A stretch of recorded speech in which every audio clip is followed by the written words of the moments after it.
to introduce uh, Christopher Monnier, our host of the AI Club, and his special guest today, Noam Segal. Chris and Noam met at Airbnb, where they both worked as researchers in, I think, maybe 2017. Chris Yeah. said that's when they started talking about AI and the impact AI would have on the future. I'm impressed that they were thinking about this 8 years ago. But now we can join that ongoing discussion that they're having of the impact of AI, and particularly this new idea of the researcher builder. Um, they both, Chris and Noam, both have remarkable uh, resumes. Let me just say, Chris is now working for Microsoft doing research on Copilot, and Noam is working with Figma and also Lenny's podcast and probably a handful of other things. So let me hand it over to Chris and Noam. Hey everyone, thank you for joining. I'm so excited to have Noam here. I think Noam's gonna get the slides up and running. There we go. I have my sweatshirt sort of matches the slides. Um, yeah, so like Raymond said, Noam and I met at Airbnb, and Noam's always like the at the forefront of any sort of philosophical aspect of UX research, and is just always there. And so it's so fun to have to have had these discussions leading up to this. I'm so excited for Noam to share all the stuff he's doing around building and plus some other cool stuff. It's so great. So yeah, let's go to the next slide. Next So slide, Noam. Cool. So we'll put this up at the end too. There's a Slack group. It's not the world's most active Slack group, but if you have questions or you want to connect with us afterwards, you can scan the QR code, join the Slack, and we'll put this up at the end as well. But just make sure we get to that. And then I have this slide is really important. This is AI generated. This is me and Noam taking a selfie that didn't actually happen at Airbnb. I think we should. I don't think we ever took a selfie. We did both work at Airbnb. We saw that statue, but yeah, this is a recreation using AI. Um, all right, Noam, do you want to talk about this because I feel like this is your you well, sort of hatched this well, first idea. of all, hi Chris. It's good to Yes, see I know. you. Thank you so much for having me. Thanks to Raymond and Christian, Kelly, and Ellen as well. I really appreciate the opportunity. And hello to everyone who's joining, including some familiar names and faces. Really good to see you here. Uh, yeah, I'm Noam. I work at Figma as of recently, leading AI Insights, a small team within the research team. Uh, and what we do is, among other things, build AI products for researchers, for people at Figma in general, and also potentially for customers and users of Figma. Um, and I'm so excited to be here because our goal for today is to show you a little bit of the future, but it's really the present, if you ask me, where any researcher should also be a builder. And this requires a couple of things to happen that I hope we get to today. It requires a change of mindset and it requires a change of tooling. And we'll talk a little bit about both, I guess, today. A change of mindset in the sense that in the era of AI, we need to become the people who move beyond the person who makes recommendations to the builder who shows the path forward very specifically. And tooling, uh, we're not used to using as researchers, most of us, I would suggest, we're not used to using IDEs like Cursor. We're not used to using GitHub necessarily. We're not used to using multiple LLMs and all of the advanced features within LLMs, but we should be. And I will, together with Chris, demonstrate why very, very soon. So we have so much to get through, Chris, right? We wanted to talk about Yes. why this matters and what the things are that you can do, and some words of caution, uh, and very importantly, how to actually get started and some examples, some real examples I have ready for you of things that you could be building, and then a bunch of resources, and we'll have some networking at the end. So there's a bunch to get through here. And shall we jump right into Yes, why we this should. But matters? before we do that, Noam, I'm wondering if you could go back to a couple slides, slide 4, because I think there's a really important nuance here that I missed at first. So it's what some words on the slide. Any researcher should be a builder, but originally this version of the slide, any researcher can be a builder, and that's what I like put that in the slide, and then Noam's like, no, it should be a builder, and I really like that perspective. I think because it's a little bit challenging. Like it's not that like yes, these tools are available and we can use them, but that's true. Like that's the obvious. Of course, we can use these. But I think the point that Noam has convinced me of, and hopefully convinces everybody else of, is that it's not only that we can, but that we actually should. Like, we should take it upon ourselves to move in some of these directions that Noam's going to paint, because it is sort of, well, we'll get to this, to why that is. But I just want to tee that up because I think it's an important, like, subtle detail. It's not just that we can do these things, is that we really should. Okay, go ahead, Noam. No, I'm with you, and we could frame this in so many ways, but maybe one way to frame it is that there've been so many discussions about getting a seat at the table as researchers, and I think the table that is waiting for us is a builder table. It's no longer just a researcher table. In some companies, it's already being formalized that everyone at Figma, we call it the tech org, are builders. PMs are builders, and designers are builders, and researchers are builders, and everyone is a builder, but with a different set of expertise, perhaps. But the expectation is that we be builders, is that we bring a builder mindset, and that we use the tools of a builder, and that we build things. And we'll see what you can build shortly. But yeah, I mean, this is where things are going, probably, if you ask me.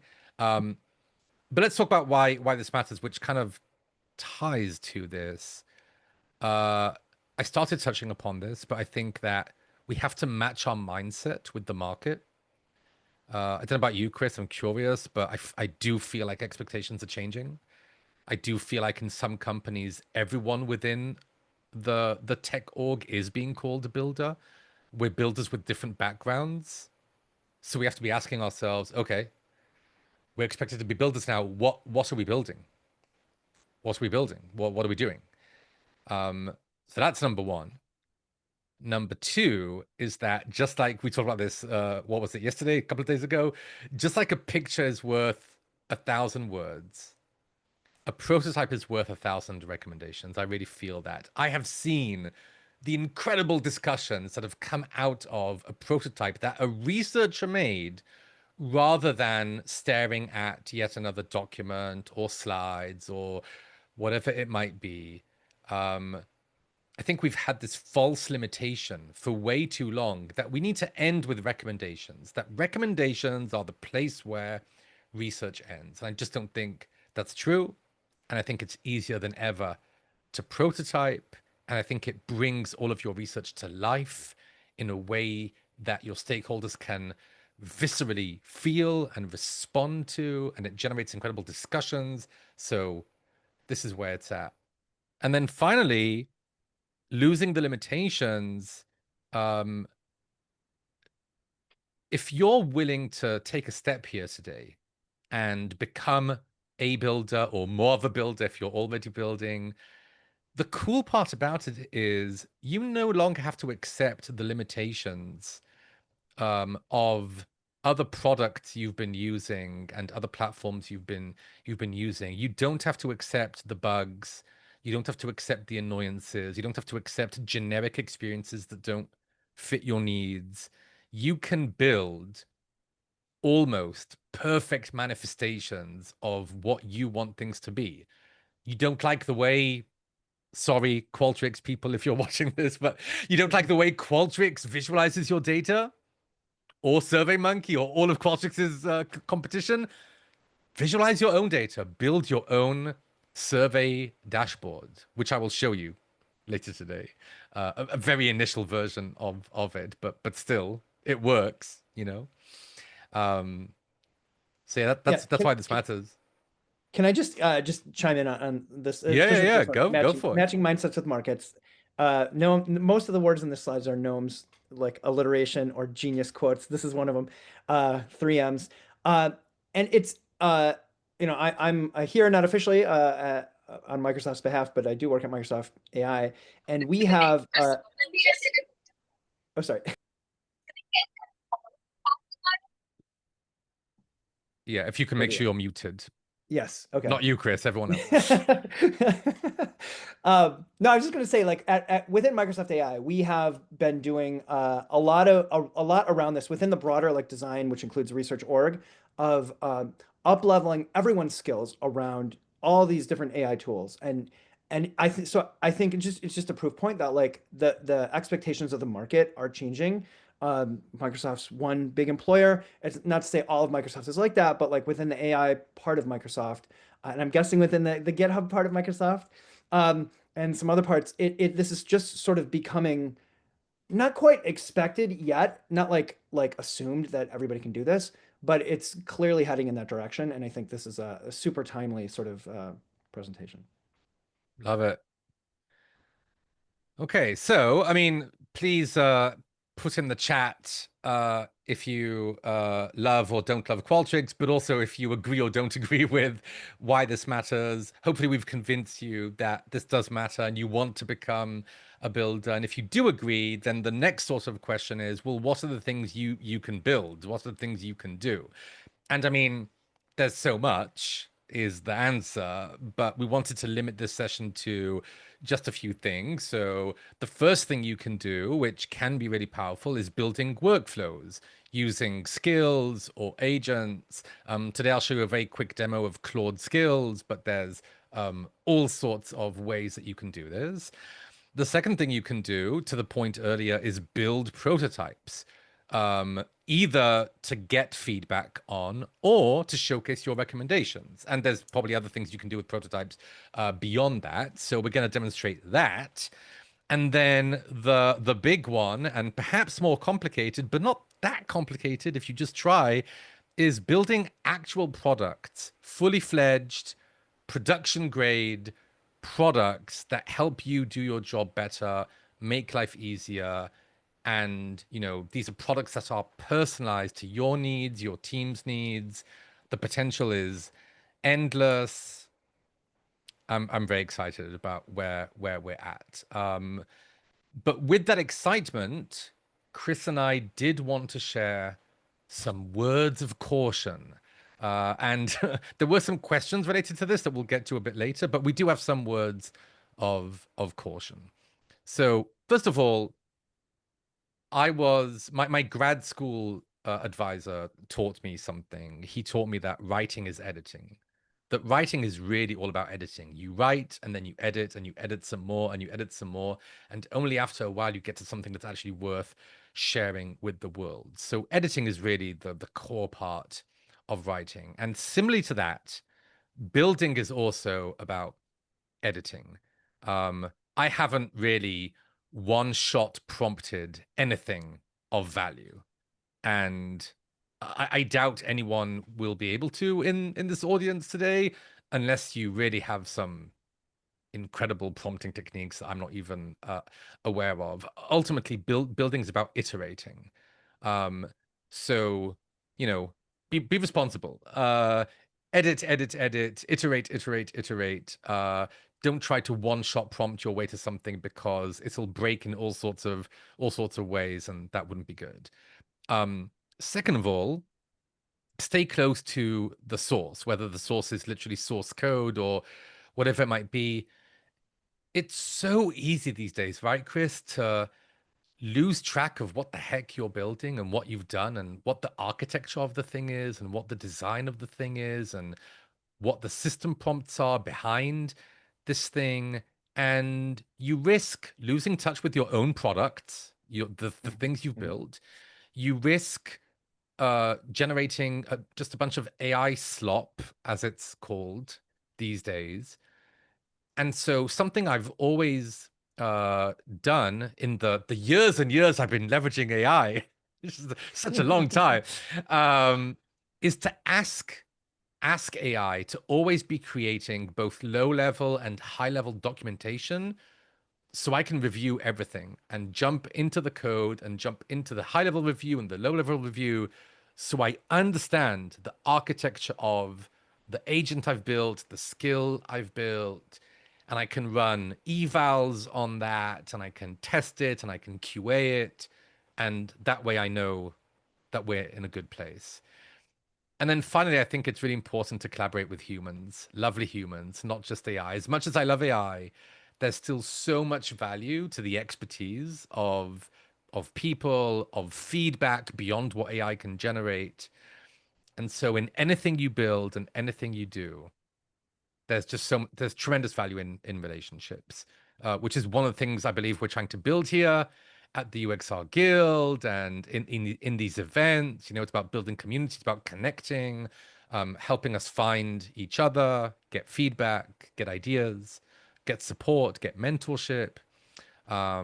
So yeah, that's an important one for me for sure. What do you think, I have Chris? a question, Noam. Yeah, yeah. That I think it's something was on my mind. It might be on other people's minds. Like as you're talking through some of these bullet points, it's I think it might be a little intimidating. You're talking about documentation and evals and I don't know, like what do you say to the researchers out there like me who are like, wait, what? This is I don't want to do this. This seems too complicated. Like, isn't that what engineers do? Or like, why do I have to learn these things now? Like, and maybe I want to learn, but it's so intimidating, and I don't even know what those words mean that you just said. Like, what's sort of your response to that sort of I don't know that standpoint of like coming from this perspective of like, oh, this is like I can sort of see why I might want to do this, but it's sort of intimidating. Like, what's a response to that? Yeah, I have some good news here. So first of all, yes, I mean evals are just evaluations, and there is all sorts of terminology that's come out since AI has come out. We won't jump into every term and everything in this, session. We have limited time. But here's the good news, Chris. Okay, we are researchers. We are good at asking questions, reasonably good at asking questions. Is that fair, Chris? You're good at I asking think that's fair. I questions. think that's fair. You're not bad at asking questions. Um, Collaborating with AI, partnering with AI is really about asking questions.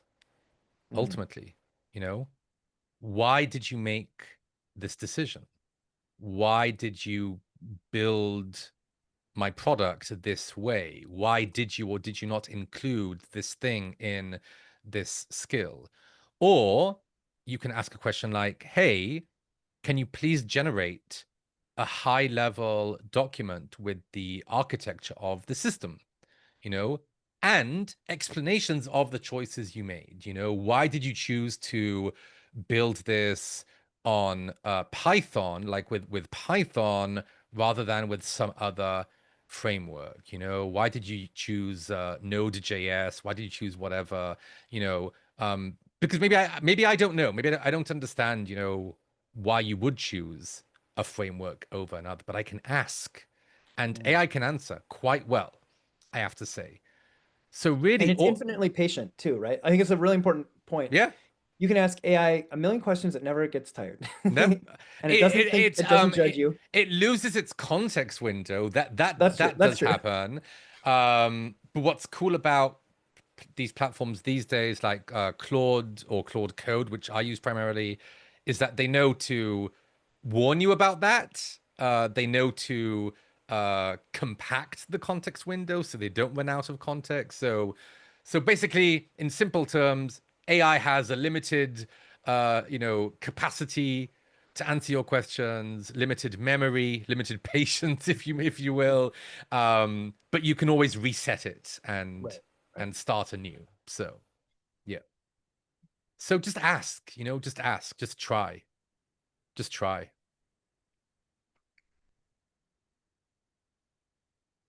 Yeah, exactly, Grace. I agree. Um, Maggie, can I ask? I see a question here from Maggie around what makes building a prototype better than showing users using the current product. I'm not sure what the question means. Maybe you want to clarify because the reason I ask is The use case I'm going to show here, for example, today is we got an insight, we made a recommendation, and we want to bring that recommendation to life by creating a prototype. And this thing doesn't exist in the current product. So that's why we're prototyping. So I'm not sure how the current product thing works. Feel free to clarify, and for now we'll move on. Do we have a slide, Chris, by the way, for the ocean thing in the end or not? We do, but it's hidden. Oh We have to unhide no. it. You want me to unhide it? Well, you can. We got access. No, I was just gonna say, so in the context of your question of like, I don't know how to do these things and it seems Yeah. complicated and I'm not feeling confident. I have this thesis. I'm a personality psychologist by training. That's what my academic degrees are in. And I have this thesis that in every era of technology, there's been a particular personality trait that's been valuable in thriving in that era, right? So, for example, in the past, it was really great if you were a rather conscientious person, if your conscientiousness was high, because everything was very manual, and the more pedantic you were, the more careful, the more accurate, the better you would do. Um, but then I feel like tech went into an era that was very relationship based, especially at some of the companies I've worked in the Hmm. past. And so being extroverted suddenly became a massive advantage, because building relationships and putting yourself in conversations and networking was really, really impactful. But now, in the era that we're in now, the AI era, whatever you want to call it, I feel like openness to experience, the O in the ocean big five personality traits, that's the big one. Being open just to try, to tinker, to build, to not give up too quickly, to fail and try again and play about until you get it right. And I had a magical moment like this just earlier today at work. It's so powerful. So I just want to encourage you. And by the way, personality changes, and you can change your personality and you can change your mindset. It's not something that is constant. If you struggle with this, you can either work on this yourself or work with a coach, work with mentors. There's all sorts of things you can do. But what I know for sure is that if you open up your mind and try and be a bit more of a tinkerer than you're necessarily comfortable being, it can be incredibly powerful. Yeah. I just want to pause on this one because I think it's such a good point when you brought this up, Noam. I just really love this this sort of like eras of UX research, you could almost say. And I definitely think that I mean I just totally agree with the thesis you just laid out. And I think it is like it's not just words to say that there needs to be like a bit of a mindset change, like back to that graphic we had of the person at the computer. Like it really is a little bit different of like a set of responsibilities and a set of things you have to be willing to sign yourself up for, and to say like the traditional sort of way to do a research report is, or to do a research activity is you go off, you do your research, you come up with the insights, you put it together in like a report, you share it, and in that thing you have recommendations, and then you're like, well, that's the best I can do. I'm not a designer, I'm not a coder. I just hope they use my recommendations. And it doesn't have to stop there anymore. And I think that is like a pretty profound shift. And I think therefore I think there's an opportunity now for people who maybe aren't the most extroverted, or maybe aren't the most conscientious. I think of myself as that. I'm not like the most plannery type person, but I think it's interesting to think of like, if you're the type of person that is very open to new experiences, or willing to try new things, this might be a moment where you can sort of lean into some of those abilities and capabilities in a way that wasn't as either available or like as rewarded in the past. And so it's just I think it's a very like interesting time where there's a lot of things, a lot of changes happening. Hopefully it presents some new opportunities for people that who, I don't know, maybe weren't the most extroverted or not the most conscientiousness or conscientious. It's just a really interesting point that you brought up. Love it. All right, let's get a bit more nitty gritty here. So, how to get started? So, in case you're curious about my stack of tools, um, when it comes to building out skills, which we'll see in just a minute, I love Claude Skills, which is fairly new. And before that, I used ChatGPT to build co-pilots, is what some of us might call it. So you can basically build a project within ChatGPT and have that project be focused on a particular skill you wanted to have, like to be my co-pilot for meeting preparation, let's say, and you can give it certain abilities. But these days I love Claude skills. I'm going to show you one very quickly. Second of all, for prototyping, obviously I'm biased. I'm not here on behalf of Figma, but I am a Figma employee, so I do use Figma Make, and I love it. But to be clear, there's also Lovable, Base 44, Bolt, Replit.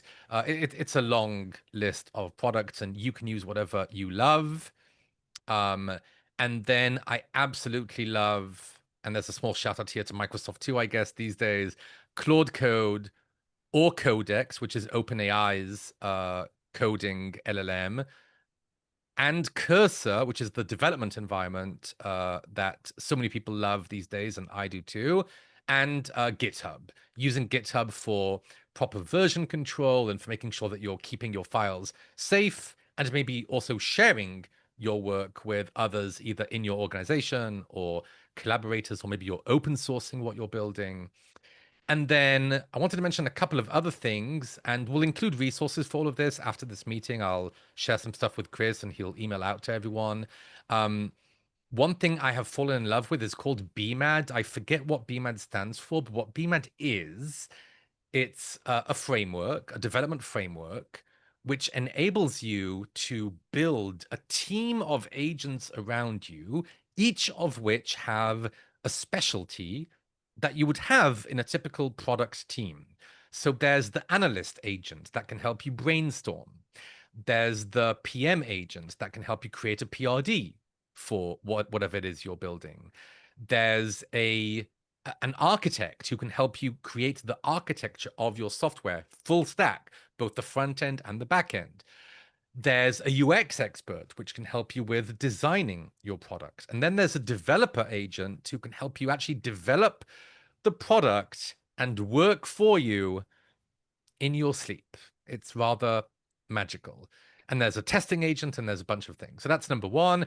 And number two, AI isn't great at design yet, so it's helpful to use a design system, or use designs that you have access to. So obviously I love Figma for that. There's also V0, which is very good at that, whatever works for you. And then when it comes to vibe coding, and again, don't worry about this right now, we'll send you resources. In general, there's kind of like 3 steps to anything you want to create when you're vibe coding. The first step is just one-time setup of your computer, such as setting up GitHub, DevTools, Cursor, Claude Code in my case. Then there is per project, like actually executing on the project, creating it, creating a repo, working with your agents, coding the thing. And then there's deploying it, assuming you want to deploy it. So it's available to other people besides you and not just hosted locally on your machine. And I just want to say, and then Chris, let me know if there's questions, or we can take questions from the audience before we jump in. First of all, you may or may not have access to many of these tools within the organizations you work in if you're currently working at a company. So if you are, you're lucky, and you can just use the tools that you have access to, and whatever tools you have access to, I'm sure they will do just fine. If you're not currently working at a company, or you want to be doing some of these things outside of the context of the company where you work, then you can mostly use the free versions of these tools, or you can use paid versions. But even the $20 versions of most of these tools are more than sufficient for anything you'd want to do, such that you might be paying 60, 80, $100 a month. I wouldn't say any more than that for all of these tools if you don't have access to any of them. And that's money for sure, but it's very minimal compared to the incredible return on investment you get from these tools. So I just want you to know that these things are fairly accessible. Fairly accessible. If there's, yeah, I think is a really good point. Like the ROI is huge, but if there's like a place to start, maybe this will shake out in some of the examples you show. Like, is there one of these that you feel like is the maybe best place to start? Like, say you only want to spend $20 a month. Is it get Claude? Is that the one you would recommend? Is it sort of ChatGPT? Any of the other ones that feel like especially can take you pretty far as like a beginner or someone that can sort of start on their journey and then add around that? Yeah, it's so funny. So many people, including myself, love Claude, but don't know how to explain why. It's like the vibe, whatever that means. And this morning, Claude was down for a little bit. It was overloaded with requests. And I sent some funny videos to our mutual friend, Matt Gallivan, who works at Anthropic. And I told him, like, I need my Claude Sonnet 4.5, like what's going on? I need it. These other models, then they're not the same, get it back. So I do love Claude. Um, and I don't think that anyone, unless you're just very curious about AI and you want to be trying all of the tools, I do think it's worth picking and choosing, like there's no reason to use ChatGPT's Codex and Claude Code and Gemini and whatever else, Cursor's model to do your vibe coding. Just choose something and go with it. You Nice. know, shiny object syndrome has never been worse. And it's so easy these days to get obsessed with using the latest tool and not actually building anything. And that's not a good place to be. Love it. I see there's a good comment in the chat. Let's get some examples. I feel the same way. I want to see some of this. So yeah, no, Let's show us your go. examples. Let's go. So I'm just going to say, I'm going to show three things. And I have some time today, so we can stick around and talk some more, even if we kind of run out of the initial hour. I'm going to show you how to create a skill in Claude, which can be incredibly powerful. I'm going to show you how to go from insight to prototype in seconds in a way that I think is very powerful. And then I'm going to show you how to build a real product in Cursor using Claude Code. In this case, it's a survey dashboard that can take survey results and visualize them. And very soon do a lot more than that. I'm, still building, but I wanted to show it, and this was built in, I don't know, an hour or something. So I did my best. So let's stop the share. I'm trying to find where the heck all of my buttons are here. Let's stop the share of that and kind of minimize that for a sec. And I'm going to share a different screen, and we're going to hop into Claude. Okay, so you can see Claude, right? Yep. Okay, so for those of you who don't know, this is Claude, one of the LLMs. This is the menu for Claude, and if you go to settings within Claude these days, and you go to capabilities, you can see that Claude now has skills.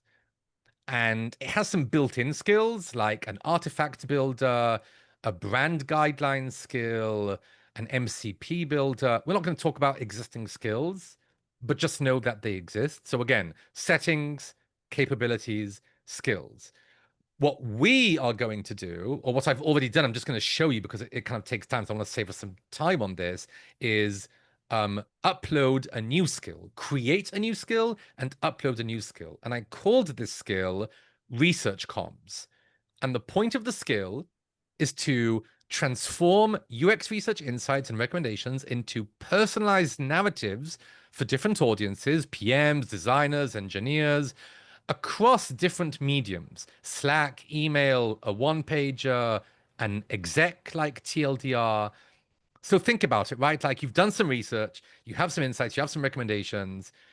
You need to communicate them to all of these different audiences across different mediums. And in the not so distant past, and maybe even your present, you have to work so hard to adapt your message to each of the mediums and each of the audiences. And that sucks. Why would you want to do that? So rather than doing that, why not teach Claude a skill? And all you have to do, Chris, it's this simple. It's just prompt Claude, make a new skill. That's it. Okay? Literally, that's all you have to say. And then Claude, with its amazing vibe, as I mentioned, great vibes, will say, awesome, I'll help you create a new skill. Let me read my own skill creation guide to ensure we follow best practices. Okay. And then Claude is ready. Great. I want to help you create a new skill. Let's start by understanding, what do you want to build? What skill do you want to create? What functionality should it support? Give me some concrete examples. Cool. So I said, I need a skill that helps me take research insights and recommendations from UX research projects and communicate them in personalized ways to different audiences across different mediums. Meaning, the skill will take a set of insights and recommendations and create different narratives for PMs, designers, marketers, etc., and create different versions and lengths of narratives for Slack versus one pager versus slides. What questions do you have for me? Now, this is important. Pretty much anything you do with an LLM is always so much better when you end that first prompt with, what questions might you have for me? Like, what else can I share with you that would make this thing better? Let's partner. What don't you understand? And then Claude gets back to me and says, oh, okay, cool, excellent idea. Thank you so much, Claude. How do you typically provide insights and recommendations? What metadata or context comes with the insights? Which audiences do you mostly communicate to? What makes a narrative effective for each audience, in your opinion? What's the typical structure for each medium? Do you have existing templates or examples of good communications you've created? So I give some answers to these questions. It doesn't really matter for the purposes of this. And Claude says, awesome. I built the skill. I made a skill file, which is the core workflow for the skill. And I also made an audiences and a mediums file, which the skill will reference. Audiences is all about profiles for each of the audiences we want to communicate with. And mediums is the conventions and the structures for each medium we want to communicate on. Cool? Where do those really quickly? I want to make sure we have time to get through all these examples, but like, okay, and made these files, like, is that important? Like, do you have to manage those files? Is it just like behind the scenes? It's just telling you FYI? Like, Great question. So, if you recall, I mentioned that you want to stay close to the source. You want to understand what the heck is going on, right? And so, MD files, these files are Markdown files. MD stands for Markdown. Markdown is the format that AI understands best. And so you can actually look at these files and see what's in them and make changes, right? If you don't do that, then, the results you get might not be ideal. I see. So it makes these files, it builds them out, it makes the skill, it explains what it created. You can view the skill. So it's, of course it's not working right now, but it's there. You can download these files and you can view them. By the way, I love a piece of software called Sublime Text for viewing Markdown files. But you can view Markdown files in any kind of text reader of your choice. You can also view them in Cursor, which we'll see in a second. So it created the skill, and then I can just show you quickly. It also, I asked it like, hey, Claude, I just added the skill. Can you make something amazing with it? Like, show me what this thing can do. So it reads through the skill. It gives me compliments because that's what AI does. AI is very sycophantic. It just like gives you compliments, whatever. I didn't tell it not to give me compliments, so it did. And then it creates this demo document. It takes pretend research that I didn't do, and it just shows me what it would look like as a Slack message, as an email, as a one page. And to the right here, if you look to the right, you can see what it produced, and it's pretty astounding. Like, is it perfect? No, but is it pretty freaking cool for something that took me exactly 1 minute to create and I barely edited it? Yes, it's so cool. So here's the source research finding. There's some evidence, there's a finding, there's a method, there's a date, and then there's a Slack message to PM or PM candidates because the insight has to do with interviewing. There's an email to product team leaders. with implications for the team and next steps. There's a one-pager for interview training. I mean, this is insane. Amazing. There's an exec summary for leadership with the bottom line, key insights, recommended actions, confidence and risk, right? Like execs always want to know, like, how confident are you in this? What's the risk? You know, etc. So how do you use this in practice? Like, do you have like I don't know, like raw notes of like research insights and you like dump it into Claude and say, hey, apply the research comm skill and it ingests all your Precisely. stuff and puts it into this? That's exactly that. It's so magical. Once the skill is built, all you have to do is go into Claude anytime you have an insight, in this case, and just say, hey, Claude, here's my insights. Use the skill. You don't even have to say use the skill. It knows to use the skill already because it knows. understands what you're Wow. doing. That's so cool. And that's it. Amazing. Okay, let's keep going for the sake of time, but hopefully that kind of showcased the crux of what we're doing here. And I'm not following the chat too well, but I think we're good. I think we're good. But yeah, we're okay. Okay, so not sure if there's anyone here from Spotify. This is Figma Make. Can you see it? Are we good? Yep. Yeah. Yep, we're good. This is Figma Make, and I pretended to be a researcher at Spotify. I said, listen, I work as a researcher at Spotify. I heard from many users that they'd like to be able to build playlists of new bands or music based on a band they've loved for a long time. For example, if I'm a long-time fan of Linkin Park, which I am, I'm not sure if that's embarrassing or not, but I am. So Love it. I love it. I'm just being real. I'd like to be able to listen to current bands Spotify believes I'll like based on the fact that I love Linkin Park. Translate this insight into a prototype of Spotify for desktop. I attached a screenshot of the current experience for reference. And I just pasted a screenshot in. So Figma Make is one of Figma's products. It's our prototyping and product building product. All you have to do is put in a prompt like this, and it will make a prototype for you. Which the more you prompt it, the more you can make it work and work for you. So it created a prototype that addresses that insight. And you can see here that based on my love for Linkin Park, here are current artists you'll love, like newer artists, up and coming artists that you'll love. Bad Omen, Starset, Ice Nine Kills. I do not believe any of these are real. It's always funny to see like what names it chooses, and but like initially these album covers weren't here.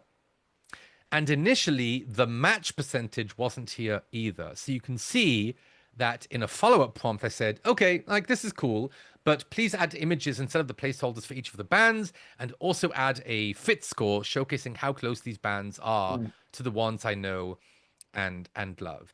Now, I prompted that just because I kind of wanted to, but you might imagine that maybe in some of the interviews you did, you heard people say like, you know, it's not enough for me to just get recommendations. I need to know like how well this matches with my preferences. I care about album covers, like I'm compelled by the visual aspect of music, yada yada yada. So like you need the stuff, right?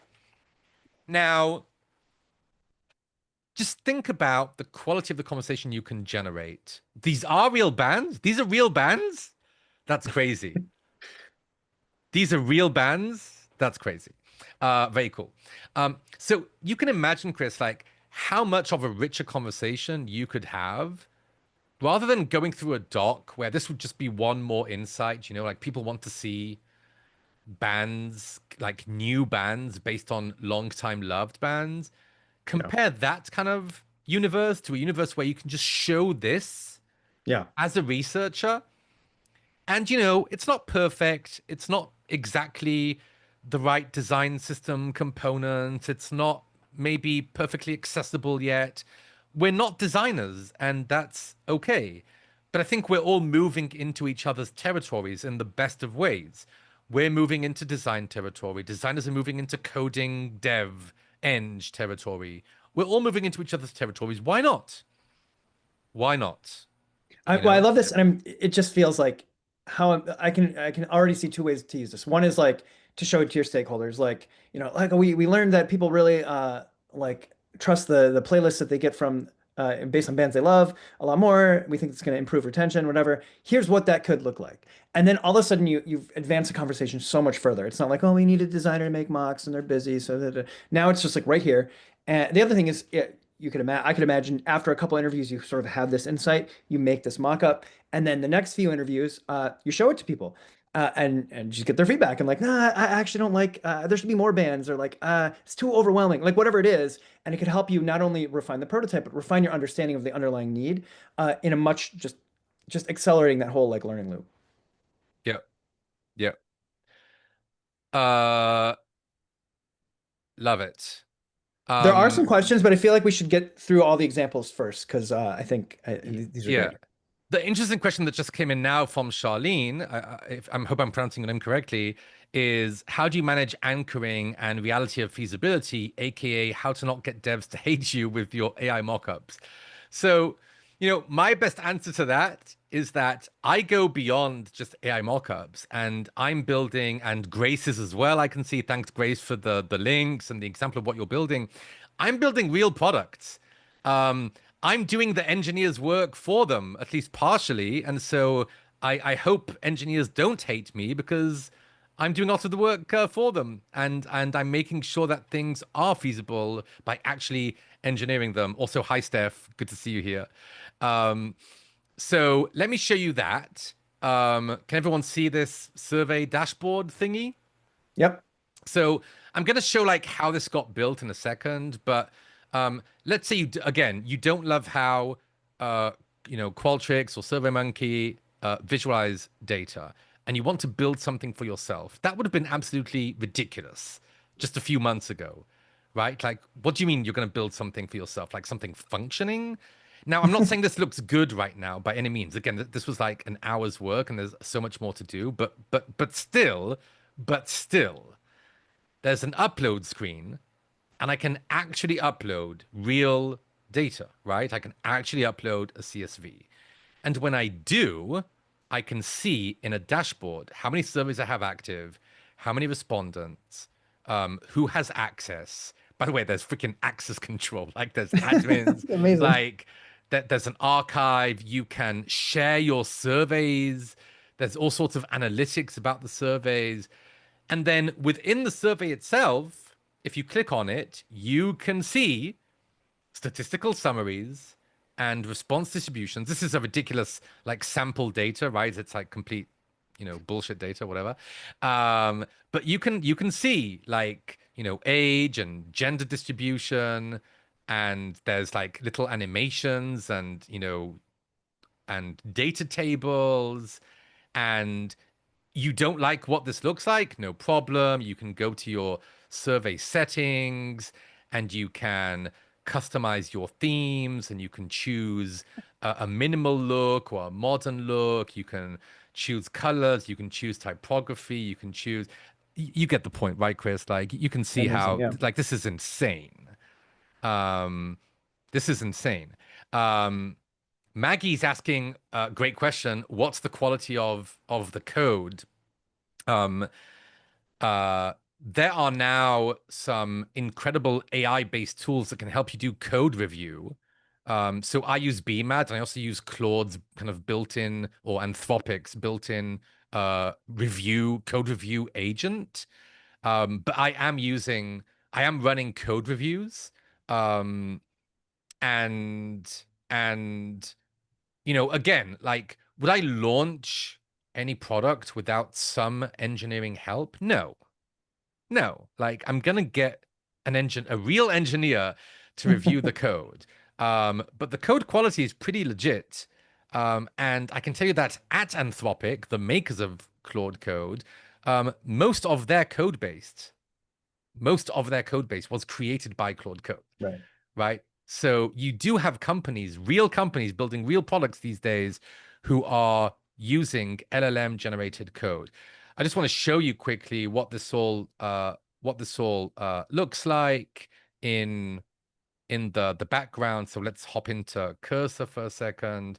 For those of you who don't know, this is Cursor. It's a development environment. On the left-hand side, we have my survey dashboards folder with all of the files within that project, and we can take a look at various things that are going on here, and read any of the files we want to look at, and look at our code.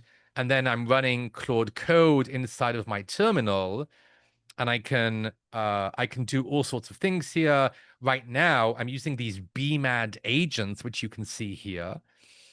So the analyst, the architect I spoke of, and I'm just getting these agents to do some work. So right now, the agent helped me, make sure my servers are running so I could do this demo. But before that, it was running through all sorts of epics and stories, agile development, as we do in tech. I was building out some visualization libraries, an animation system, some testing infrastructure to Maggie's question on code quality. Um, Did you have to know ahead of time that like, I don't even know what these things are, much less whether I need them. Did you have to know that? Or did the AI sort of like come up with oh yeah, you should run the VisX library setup?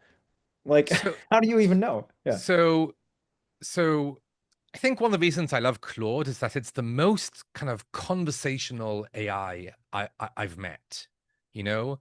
And I think if you want to go beyond kind of vibe coding and just messing around, and you want to actually engineer something as a non-engineer, you have to work in an organized way, right? Mhm. So that's why I selected the BMAD framework. Again, there's many frameworks. Like you choose the framework that works for you, right? But I chose a framework because I wanted to work with experts, albeit they are AI experts and not humans, but still incredible experts. Mm. And I wanted to work in an organized way. So when I created this product, I started with the analyst and I brainstormed with the analyst, like, what's out there in the market? How can I make sure this ends up, maybe not now, but ends up being better than Qualtrics, Um, and then I moved into the architect phase, and I just asked my architect, hey, like, given what I want to build, what would be the ideal architecture for this, and why? Why do you want to use this framework above this framework? And then I created a proper PRD, just like a product manager would. This product has a product requirements document, which I reviewed and edited, and we went back and forth on. And then I chose the design system. So I'm working in a very, very organized way, you know, Yeah, if that makes that's sense. cool. No, I love it. I love it. Oh my gosh, I can't believe we're almost out of time. Um, there were a couple questions. No, is there anything else you want to show here or No, and I'll just say, I mean, thank you for being here. If people can stick around, I'm happy to stick around, to do some networking, to talk a bit more. So don't feel like we can stick around for a little bit, and we will be sending out some more some resources, and if anyone needs any help, if anyone wants to learn more, then we did prepare a few things that maybe I can share before people leave. So first of all, in the slides, I've shared some of my favorite resources, and I want to call out the first resource that's in here. I've just opened a Reddit called AI Insights Lab, and I wanted to invite everyone to join me in that Reddit. I opened it so we could have super tactical discussions about how to actually build with AI, you know? So I hope you join me there, and we can build together. So please feel free. There's some other resources here. And then if you want to connect with me on LinkedIn, if you haven't already, here's the QR code for my LinkedIn. Feel free to connect, message me, and I'd be happy to help with your AI building needs. awesome. Okay. Um, there was one question that was heavily voted. This is so amazing. I wish we had a whole nother hour with you, Noam. This is great. There was a question from Brian that a lot of people liked, and I'm just going to scroll up in the chat and read it. It's a long question. Do you see this, Noam? Where do you see this going? I'm extremely aligned with the vision of researchers becoming builders. But how does that play out in an organizational context where we exist inside systems? So I think this is a really good question. This is like we're saying sort of the future of research is building, and like how does that play out? I know we have like 30 seconds or whatever. Maybe people can stay a little longer, but like how is that playing out for you in your org, and how do you think that's going to play out, in a world where we exist with other people who have like professions and occupations, and like how does it all fit together? The simple answer is that those systems are shifting and we need to shift with them. There are now many companies which I imagine, whether they're using Microsoft Teams or Slack or whatever, there's probably a channel at that company. I'm not going to comment on Figma, but there's probably a channel in many companies titled Designers Who Code, Mm, right? Or Researchers Who Prototype. And in that channel, there are discussions about how to set up your environment such that you can, create a pull request on GitHub as a designer or prototype as a researcher, gain access to those systems, gain access to OpenAI's API, Claude's API, etc. This is happening. So I would not focus on the fact that there are systems. I would focus on the fact that those systems are changing and you better change with that's a great them. point. Great And, point. and so hopefully this chat was helpful, and I encourage you to, get in touch and if we're right about this, then you want to become more of a builder. Love it. Cool. Raymond, I know we wanted to have time for networking. I'm happy to stick around if people want. I know we're past time, but this has been so helpful, Noam. Thank you. For sure. Awesome. I think people love the show, not just tell. It's been so great to show your process, show your tools. No, it's fantastic. The time was very well spent. I'm glad.